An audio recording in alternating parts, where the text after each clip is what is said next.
to August's engine room chat. You've got me, Glenn from A Life Full of Meaning. You've got Dave from Narrowboat. No, that way. Dave from Narrowboat Changing Pace, and Jeff. And I'm going to say your channel now because it's Chili Jam Jeff, isn't it? On YouTube. He's actually done some videos. Soul can't be with it. Yeah, Soul can't be with us tonight from Barely Floating, so he's missing in action. So we'll just be the three of us tonight anyway. So we'll crack on, and what we're going to do, we're going to go around everybody, see what they've been up to this month or last month, and then answer any questions on the way. So we'll start with you, Dave. What have you been up to since the 4th of July? Not a great deal, to tell you the truth. We did Orland flight about 2 week back in middle of that heat wave, that short heat wave that we had. That were interesting. And we moored up, and we've been here, there, and everywhere. So I haven't been up boat a lot, but we did a bit of boating today, day off work today. So we've done 10 locks today. Then we noticed that coolant level were a bit low. It were empty, but it were a bit below minimum. So I went in engine bay, and I've got about 2 inch of water in engine bay. So I cleaned that out about before we did Orland flight, and mopped it all out, cleaned it all out, and me noticed that my stern gland were dripping tonight, really? And it stopped. So I got in on top of hot engine and just nipped the bolts up. I twisted greaser, but it didn't fully stop it. So I checked the nuts on the gland itself, and they weren't loose, but I nipped them up about 2 turns, and that stopped it. So, but what I've got to do is I've got to swap nuts, because they're just plain nuts and there's no spring washer. So I'm gonna swap nuts for some Nylock nuts. Because I think what vibration and that from engine and shaft, I think it's just loosening them off a little bit. So I'm going to put some Nylock nuts on. Hopefully that'll cure that. Yeah, so I've got some mopping out to do. Yeah. But no, we haven't done a lot on boat. I looked at when Sol come down, Sol and Debbie came down. We've got a plan to try and sort boiler. I'm going to swap the radiators for fin rads. That should, in theory, reduce the amount of fluid in the system. So when it gets hot, it'll not boil the boiler over in the expansion tank. So yeah, got lots of work to do. Not enough time to do it. Yeah, that's that sounds about we had locking nuts on our stern gland. I had to nip ours up the other day as well. Have you got a gap between where your rope is? Yes. Because the bloke, I went and bought some new rope because I couldn't remember if whether ours was shot or not. But he said a lot of people over tighten those where the ropes go in and tighten them up too much. Over tighten them and lose the rope really thing. Mine had a gap of about 2 inches. Yeah, there's about an inch gap, I think. Is there? So, does it go into like a sleeve? Yeah, it's a sleeve that go. Yeah, you've got your stern gland, and then you put your packing round shaft and inside gland, and then there's I don't know, like an housing that fits inside with 2 bolts on, Yeah. You tighten it up and it squeezes rope Into it, which sort of like creates a seal around the shaft. The rope I bought was covered in a real black, sticky, horrible. Yeah. I've got it in the bag. Graphite. I didn't need to use it. It was pretty horrible. But it's in a bag, so I'll just put it in the engine bay as a spare just in case. But I don't suppose you can change it until it's out of water. You can if you're quick. I changed mine because your shaft runs in your stern gland, and it's only a couple of thousandths of an inch clearance. Right. So if you're quick, if you've got everything ready, you can bite your whatever plunger, whatever you want to call it. You can bite that off, pull the old rope out, get the new rope wrapped round and slide it in and tighten it up. Yeah. And you don't get an awful lot of water in. I think if you've got a lot of wear on, and when you back it off and it starts puthering in, then yeah, I'd leave it. But ours weren't too bad when I did ours. I just got it weren't a gush, but it was just a little bit more than a drip. Right. So I was quite happy with that. Yeah, no, because I was going to do it as well. It was out of the water, but as I said, there was so much rope in there already. It wasn't over tightened, so I just nipped it up a little bit. When it went back in the water, I just checked it because what we were getting after a long time of cruising, we were getting the drip from the stern gland, and that stopped. That stopped by doing that. So I think what ours is doing is, or what it's doing, thinking about it is, it doesn't drip so much when we're cruising, but when we stop, it then starts to drip. So I think what I'm going to do is when we've stopped, go down and turn greaser when we stop. Yeah. Yeah, it's exactly what ours was doing, exactly that. But now I've tightened it up. I don't think I'm going to have to do that every time. Yeah. No, but apart from that, is that all you've been up to then, mate? That's all I've been up to tell you the truth. Like I say, I haven't been on boat. I haven't been on boat a lot this last month. A couple of weeks, and you haven't been on the boat at all, have you? Yeah. So it's nice to be back actually today. Good. All right, and we'll move on to Jeff. I know Jeff's been in and out of hospitals, doctors, but I know he's been out on his boat. Yeah, we went out up the Wendover Arm. Good news is the oil leak and the water leak is all stopped. Bone dry in the back still. Oh, is it? I don't know what that was, but that's cured it. Whatever I done, that's cured it. So you've had it's nice and dry. Look, I've got the son-in-law trying to get the magnet off the side. He can't. He ain't got a clue how to do that. So I have to wait for my son, the other son-in-law, to come and have a go at it. Is that the weed? I'll put another magnet.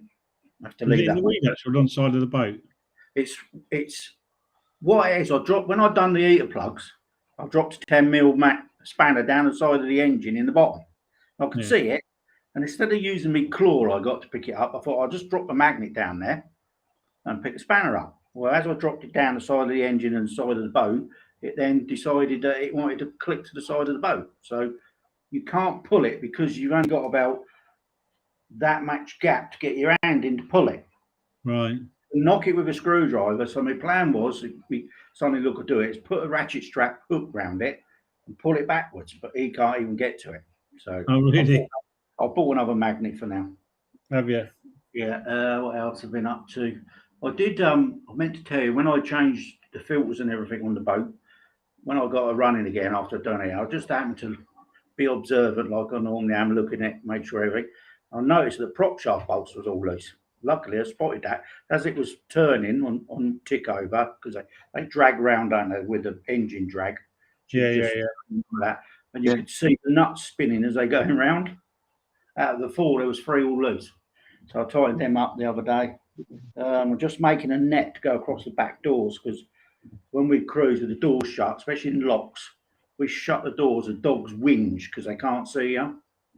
So I've got a cargo net. I'm going to stretch a cargo net across the back doors so we can keep them open so they can see us. And she might stop whinging because she just whinges because she can't see us. Oh, right. So that's another job I'm doing. Been busy with the house, as you know, and been in and out of hospital. Yeah. But he's all right. He's not going anywhere. He's just got a few Skeletal, I am, whatever that means. Muscular skeletal. I'm wearing out, in other words. Basically, yeah. Half graft, mate, all these years. Yeah, that's right. You need to retire, mate. Dale will tell you. Dale, retire like Dale, yeah. Yeah. That's about it, I think. I've filled her up with water, so we're ready. We're moving out Friday, just moving it up towards you at first. Yeah. And ready for the start of the holiday because she wants to go on new waters. Yeah, yeah. So instead of wasting the first 2 or 3 days of our holiday going up water that we've already done, we want to try and get either side of Stoke Bruin ready for when we do start. Yeah. Because that's you can do from where you are. You can get part. Well, you should be able to in a day. You should be able to get to past Milton Keynes. I thought Codsgrove first day. Yeah, you should be able to get Second to Codsgrove. Day, maybe bottom of Stoke Bruin or Stoke Bruin, somewhere like that. Well, Cosgrove's not far from Stoke Bruin, so you should be able to swim Stoke Bruin. Yeah, and then maybe the next weekend get it up the other side of Wilton, somewhere like that. Yeah. So then you're going to come back. What are you going to do? Leave the boat there? We'll come back, leave it there, and then when we go up for the fortnight, go down as far as we can to the Oxford, and turn around, do the same coming back. Just leave it and then bring it back each weekend. That's where Dale is. I've just seen that Dale's. Oh yeah. He's down he's near Croppedy on the Oxford. Yeah, he said he might have to change his plans because of the water levels or something, but obviously he hasn't. Yeah, they've been warned He's got enough time, isn't he, being retired? I don't know if you knew that he was retired or not. He tells everybody. Yeah. I'm surprised he hasn't told you. Yeah, and told he's retired. But yeah, that's about it, mate. We're up to date there. Yeah. Just filled her up with diesel. And I think you mentioned about being retired. Just filled her up because we went out. We've been out twice. We went down to the Globe, and we went up to Wendover Arm. Plus, I'd say that down to the Wendover Arm. What would you say that's up? Up to the Wendover Arm. Yeah. And a bag of coal. That was 61 quid. It was 15 quid for the bag of coal. So it weren't too bad. Enough. 15 quid for the bag of coal. Right. And then filled you up. And then the rest of it was 41 quid to fill her up. So that ain't bad. No. It might be a bit better now if that was a diesel leak, but I don't know what that was. But it's bone dry in there now. So yeah, you got to worry about that. So I might be able to paint it again now. Cool. So yeah, right. That's us. That's you done then. Okay. Well, and you've also nearly answered the question for the next round. But anyway, we'll come back to that anyway. Come back to that. So obviously our boat came out of the water on the 9th of July, which was just after the week after the engine room chat. We had the survey on the following Monday. So the results of the survey was there was a couple of things. I don't suppose it fails on them, but basically he came up with about 12 deep pits on the side. He also advised that we needed to put some midway slimline anodes on. He said that basically, even though it's a short boat, he said that really should have some on the side. It had some on the front, some on the back, which he said they were exhausted, but they're not completely exhausted. They were. One of them was a bit low, but the good thing about where we are, I can get it out of the water again and put some anodes on if I need to. The other thing that it, let's say, failed on was there was some rust in the gas locker, but I knew about that, and it's the bottom tray. And the only bit that I worried about is between the gas, because it's on the back of our boat, like a box that holds 2 cylinders, and between it was rusty down the bottom, and between the gas locker and the cabin, let's call it, it was down to like 2 mil because it's only 4 mil thick, so it's Ice cream. If it catches fire, that's all that's about. well, no, it's not. Apparently, it's to do with leaking, water leaking. It weren't Ooh. fire. He said to me it was nothing to do with fire. He said it was to do with if water got in there and it could penetrate we didn't do anything about it. It would be it might get 2 mils quite easily to get through, and if it rusted any more than it is now, it might penetrate it and it could sink it basically if it got in. If it got in there, because he said what he's seen before was because they're quite low from the water line. Those things. He said he found people that tie their boats over too much, sometimes to one side, and when they sleep on it overnight, sometimes the water can lap into the bottom of the gas Right. and then if there's issues, it's very unlikely it's going to happen. But so basically, I've got a bloke on our where the boat is. He's a welder. He's going to make up a tray for it. He's going to make a template for a tray. And so I've got to treat the bottom of the gas locker, and he's going to make a tray with sides, like 2-inch sides all the way around. And he's going to drop that in and he's going to weld it for me. So that'll solve that issue. I've just got to treat it. And I did all the deep pits. I arc welded. I filled with weld. And then we actually gave it 4 coats of blistering black of bitumen. So, I mean, I know I also used Furtan and rust treatment on it before I did that. So that was on there for 24 hours. It turns every bit of rust on the side turned black. Yeah. It just completely turned black. It was, and then so the next day I gave it its first coat. I must admit, I think at some point I want to get it up high so I can do the underneath. I know the bloke who did the survey said people, really and truthfully said I would up black underneath. He said because you do get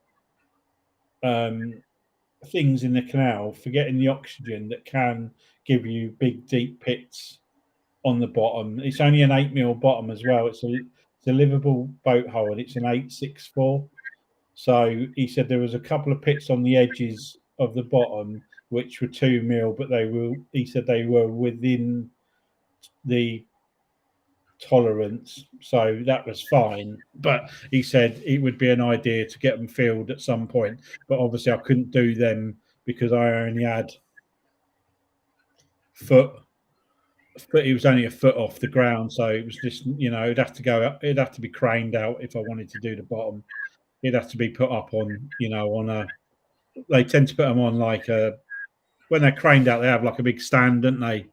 You can get right underneath it. It's much more easier. I mean, it could have done with a scrape off on the bottom of it because when I scraped it, you could scrape quite a lot off. It's only stuff like green algae and all that sticks to the bottom of it. But that's so. But I might pull it out later in the year to do the anodes.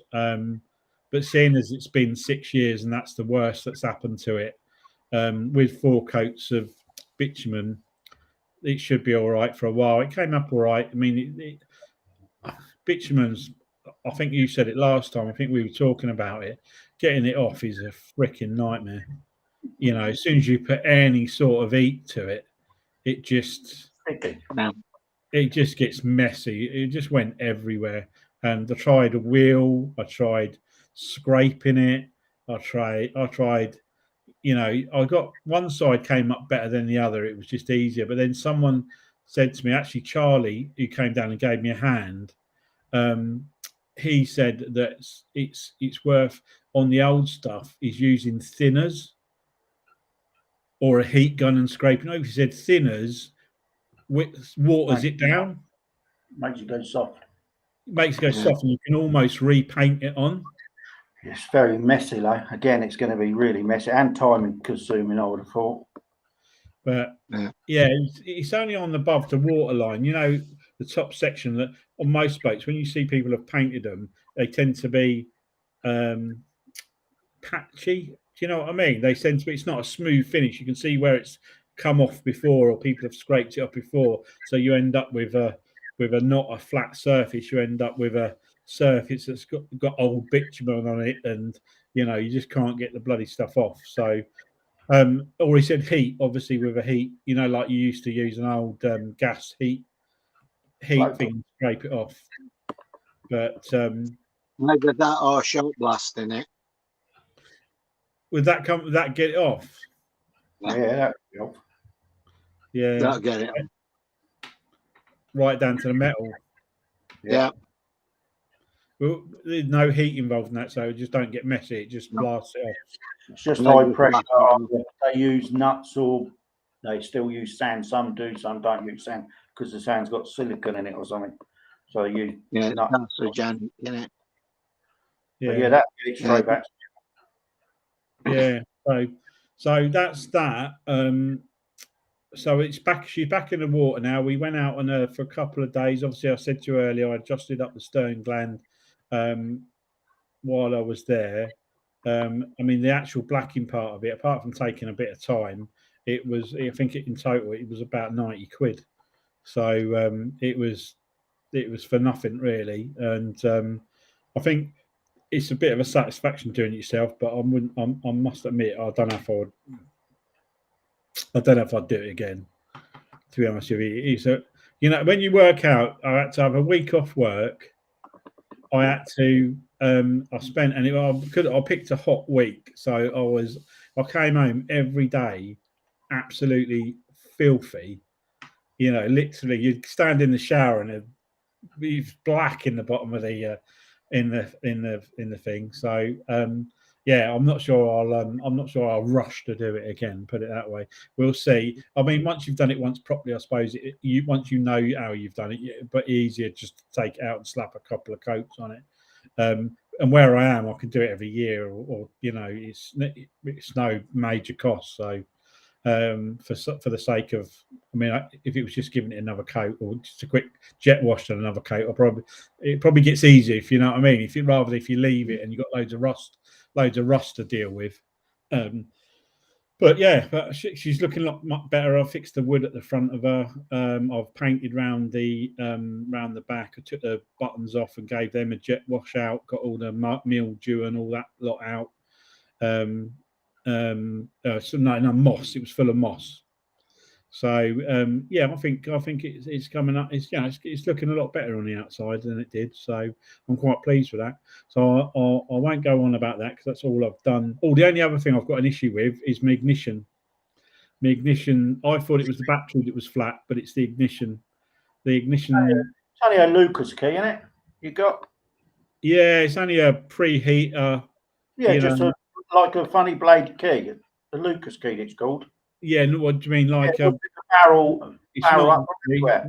It's not like a JCB you're talking about. Yeah. No, it's not like that.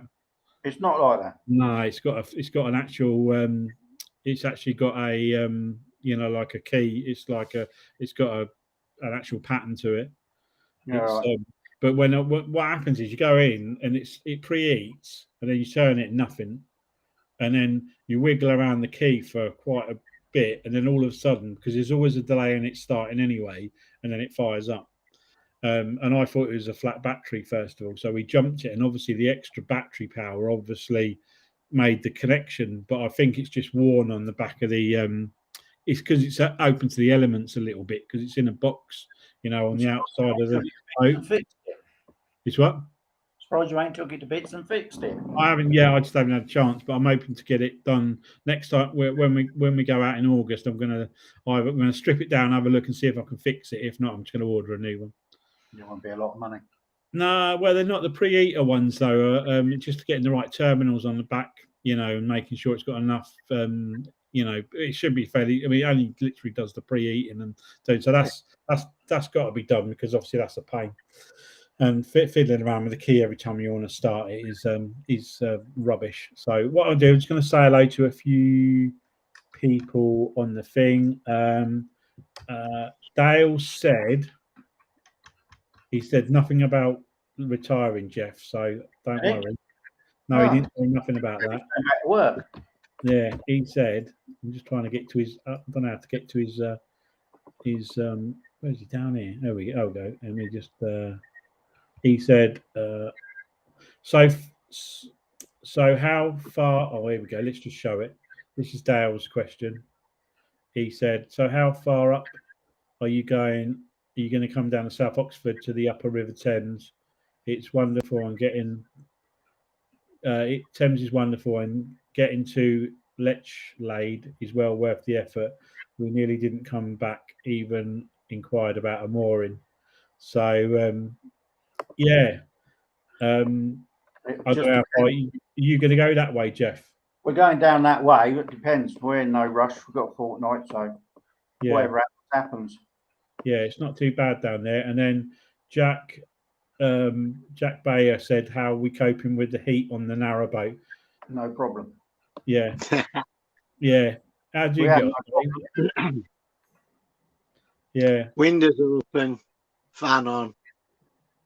Yeah, was it even in that hot? What was it like in that really bad heat? That was fine. We still had the blankets on. What, when you were out that time? Yeah, in that hot weather. Yeah, we still had the blankets on. It was lovely. Was it? Yeah, serious. Even the dogs were all right. Don't know why. Maybe it's good insulating. I don't know.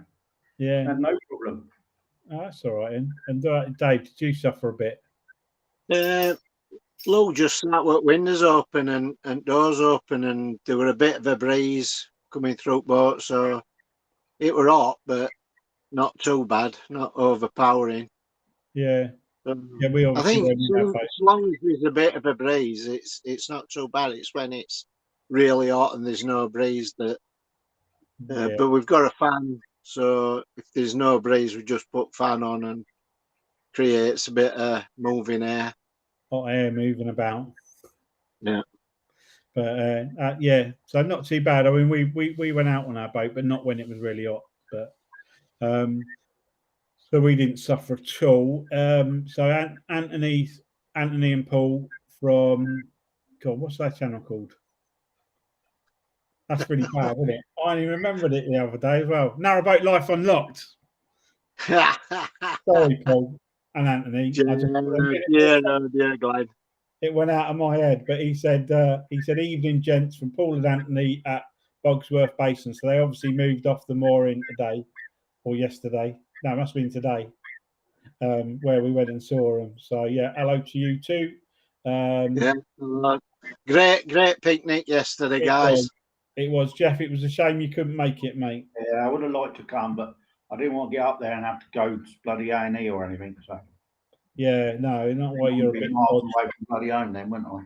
He's a bit of a liability at the moment. We'll have him at the next one. Yeah, we'll come. Yeah, the hotel was nice as well. It was a nice spot. It was a nice. It was a good weekend, wasn't it? A good weekend, all. It was, yeah, it was. It was very, very cool.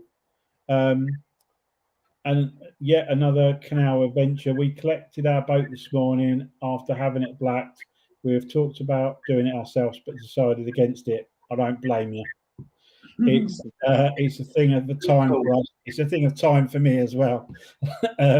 Working and not having an annual leave allowance. So yeah, I understand that completely. If the facility hadn't been where we were, I wouldn't have done it. If we hadn't have had the fact that I could get it out so easy, I would never do it again. Yeah, Anthony said it was a real shame he couldn't make it, and Jeff as well. I just after more chili jam. Yeah. I forgot to ask him how he got on with your chili jam. I ain't heard nothing. I ain't seen nothing. Yeah, Jeff wanted to know how you get on, how you got on with his chili jam, Paul and Anthony. I meant to ask him yesterday because I knew you'd sent him some, and I just was going to ask him how he got on with it. So that's that so far. So what I'm going to do now, just quickly, we will go round and find out what your plans are for August. We do know Jeff's. Yeah, we're going to Oxford. But we'll go around this way this time. But so Jeff, that's what you're going to do. Is that the only plans you've got? Yeah, just see what happens really, and depends on the water levels, doesn't it? Yeah. So if we get there and we can't go down there, we'll go somewhere else. We've got a fortnight, so no rush. So you're going to go south way, you Banbury way, yeah? Yeah, hopefully, yeah. Yeah. The water, hopefully, I say, I heard that there was a bit of an issue at the Buckby locks with water levels, but hopefully they'll have sorted that out by the time. We had that round Wilston Reses, but in the morning the CRT bloke come round and he flooded it all again. Did he? So yeah, because when we went up the boating club, I don't know if it was Cook's Wharf or the Dunstable Club, they were all going up there and all typical of hard luck. But luckily we got in front of them because they were miserable gits. They really were. I've never known a load of boaters like it. Oh. Seriously, miserable arseholes. I said, you can come in the lock with us. Well, we're waiting for our mates. Okay. Oh, no, we will come in with you. So he gets in the lock, and then his mate walks up. Oh, he said, I thought you'd wait for us. He said, well, I didn't know you were coming. He said, well, let them go on their own, and then we can go together. And I'm thinking, oh, poor old Sally, you've got a crew with you. Right, you visual gits. Didn't have to say thank you, did I? Yeah. So yeah, I'll say how it is. A miserable gits. Yeah. No messing. No messing. So yeah, we're hopefully going that. Well, I'll tell you in a minute, but yeah, that'll be cool. I think you'll enjoy it down that way. As long as the water level's all right, it's nice down there. Dogs will love that bit down there. Yeah, that's the main thing. The dogs will love it. Yeah. So I just saw that someone said that the water at Stoke Brougham's flowing over the gates. They're quite lucky at Stoke Brougham because they've got that pump. They pump a lot of the water out of the bottom pound, which is massive, and they pump it back up to the top. So they do shut it. I mean, we've been down that at Stoke Brougham before where they actually do close it at 4 o'clock sometimes in the summer to stop, to give it a chance to pump it back up. Yeah. But it's a massive pump house at the bottom of that one. And it goes straight to the top of the flight.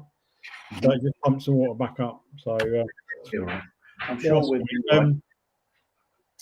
so that's what Jeff's up to. Dave, what are you up to this? Where are you off to? We're heading down south, hopefully, but with a detour into Birmingham.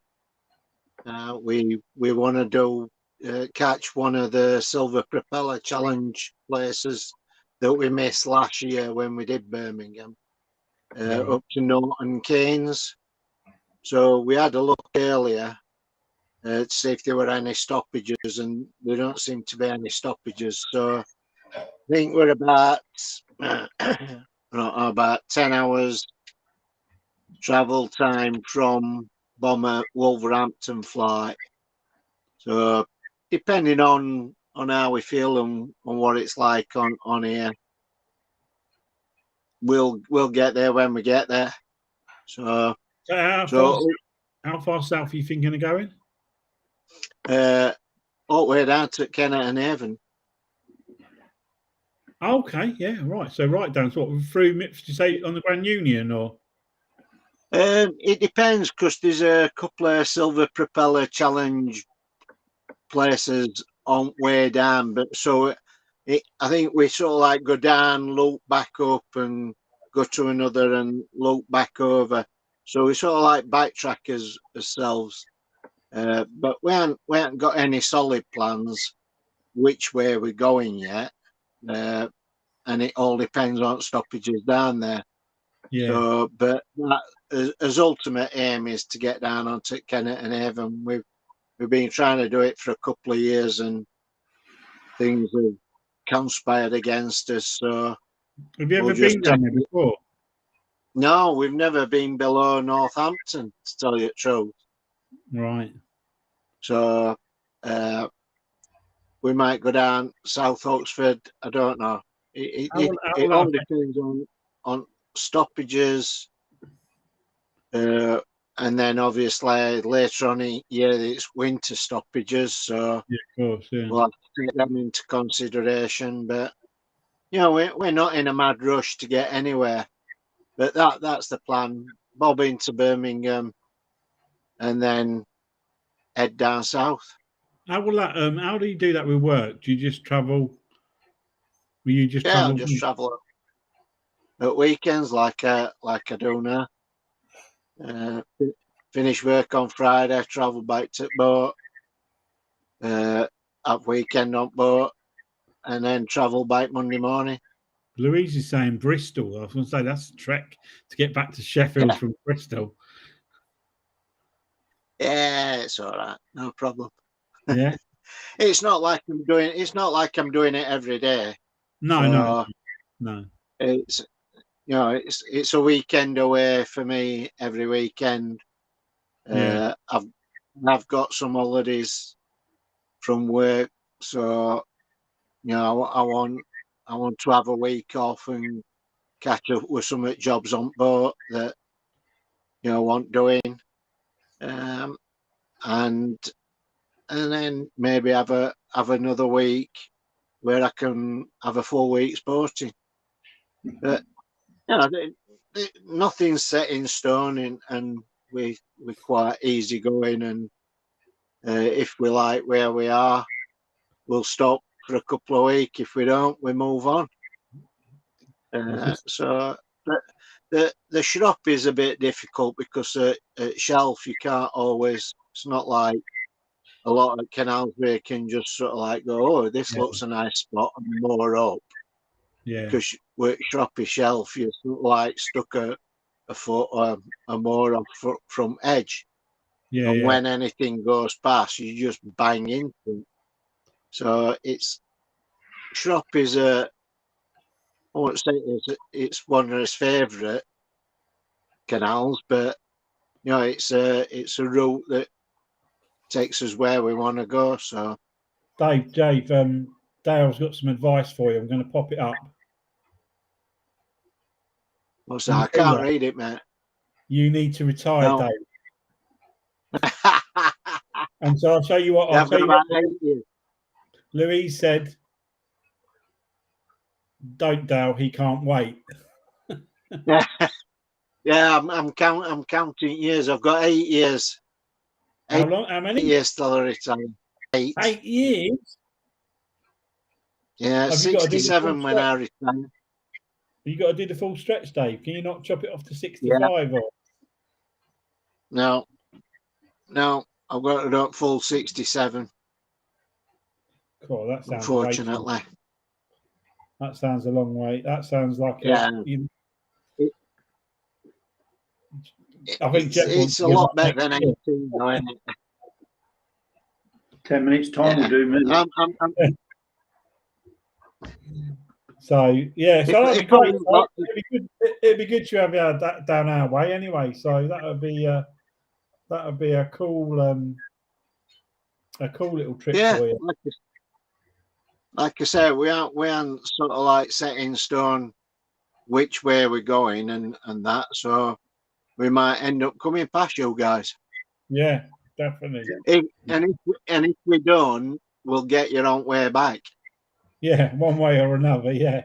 So what jobs you got to do on the boat on during the next month? You got anything you want to get done? It's I want to swap the radiators for them fin rads that we're looking at. Yeah. I want there's a couple of jobs round. I want to sort my window ledges out, my window sills. I want to sort around the front arch. It's on rails, on runners, and because we don't use it a lot, that's gone sort of like, it's not rusted up, but it's gone really difficult to move. So I want to sort that out. So if it's really hot weather, we can use front arch as well. Right. So a little bits and pieces. The door that Saul were going to help me with, I need to sort that out. I need to find another runner for that, for bedroom door. Yeah, lots of little jobs that aren't little jobs. But I need take all day. Yeah, I need more than a weekend to tackle them. So I'll probably have a week off. Yeah. Sometime in August. make sure I've got all bits that I need, and then have a week off and blitz and do a little bit of boating, spend a little bit of time on boat and that. So yeah, it's it'll be nice to spend a bit of It'll be interesting a week to see how everyone's got on in September's. I can't believe it's going to be a September already. We'll be on the countdown to Christmas. I know. So nights are drawing in, aren't they? Yeah, they are. Yeah. What we're doing is we're doing the same as Jeff. Actually, we're going to Lisa's away for a week, and then the week after we're going to leave Milton Keynes and go north, head up, and we want to do the Banbury down to Banbury again, because we did it in Nutshell last time, and it was busy and it was hard to moor and all the rest of it, and obviously in the little boat it's going to be a lot easier to tuck in to places where we couldn't stop last time. So and hopefully we won't have the same sort of issue with some of the turns and corners down there this time. So we're going to do that, but we're going to do it the same as Jeff. Probably for the whole month. I'll still be working. Lisa's going to be either staying on the boat, and I'm going to be travelling backwards and forwards each week. But we're going to clock it up at somewhere on the way. If we both need to leave it for any length of time, we're going to drop it into a marina, just on a visit and mooring, and then come back for a bit. But so it just means, like Jeff said, we ain't got to keep coming back. We can just leave the boat there, because our mooring's so cheap where we are as well. It don't matter if it sits there empty. We could keep the boat out for a month. It's no biggie, sort of 40 quid a month or whatever it is. And then we can just go to wherever it's and carry on for a bit. So that's the plan. Is just keep going and literally do. I've got hundreds of jobs to do. I've got to fit my solar panels properly. I've got to make a new battery box. After seeing Paul and Anthony's on bloody Saturday, it was like a work of art, Jeff. This bloody battery box. It was copy it. It was absolutely lovely. It was made out of the decking boards, like the ones I've just got off of you. So if I've got enough left when I've finished, I'm going to make it out of that stuff. I think there's another couple there who needs more. I have to ask him. Well, it should be. I mean, it should be, because it don't matter if they've got holes in it, you see. So it don't matter. I could use the one that's got the handle hole in it, because it's going to be under the deck. But it was so nicely done, wasn't it, Dave? It was just, everything was labelled, everything was neat, everything was wrapped in a cover. You know what I mean? I know it's a big staff boat, and they had done an amazing job at laying it out. And he had a mix of the lithium batteries in there with AGMs, and that lithium battery, I know it was dear, but it was clever, wasn't it? It was a clever system. It was set up really well, all neatly, and looking about in it and noticing it how he'd done it, and it were ingenious and really well done, neat and tidy.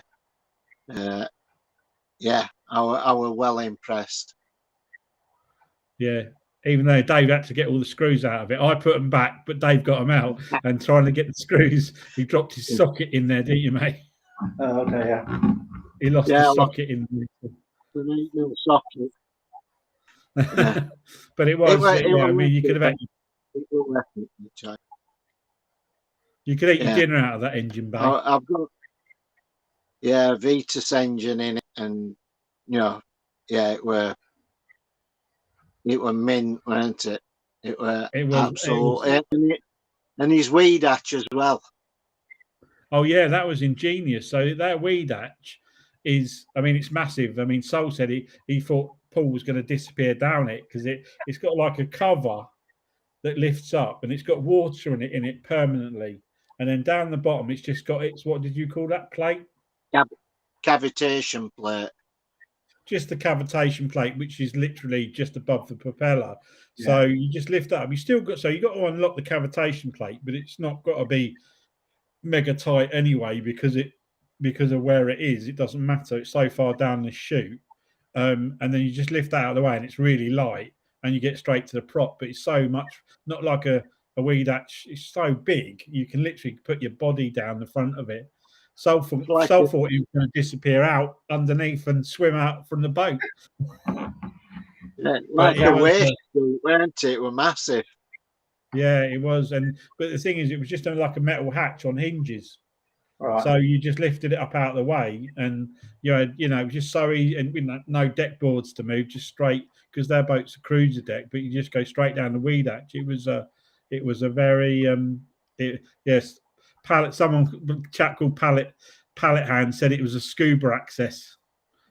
Yeah. Scuba diving access. It was that big. He could have swum out of it. But I had engine bay envy. Yes. It was so did I. Did you? Yeah. Yeah. It was very, very neat and very nice and tidy. So it'll be I've got that's my inspiration for my battery box. I'm going to build it out of the boat and then fit it afterwards. Make sure you measure twice. What's that? What do they say? Cut Measure twice, cut once. Yeah. Yeah, no, I mean the one that's in there is the right size and everything, so I'll measure it up. But it's made out of bloody MDF. No, my good. Someone made it out of MDF. I don't know what they were thinking. I know who makes it out of MDF. So it's all swollen and splitting and horrible. So I'm going to make a nice new one, hopefully out of the board that Jeff got me. If there's enough of it, if not, we might have to sweet talk the bloke into another one. Another one. I think there's about another 3 there at least. Is there? Yeah. Yeah, been there a long time. They're covered in dust. Yeah. But anyway, so we've been gassing on now for 47 minutes. So I've been down there. There was the thread was mainly about retiring, most of it. So there weren't much on there for asking, but we'll be back next week. Hopefully, not next week. Sorry, next month. Saul will hopefully be with us, and we can see how everyone got on in August. So I will say goodbye from me, Life Full of Meaning, Dave, Narrowboats Changing Pace, and Jeff from Chili Jam Jeff Page, and we'll see you next time. Thanks for watching. Bye. See you later. Bye.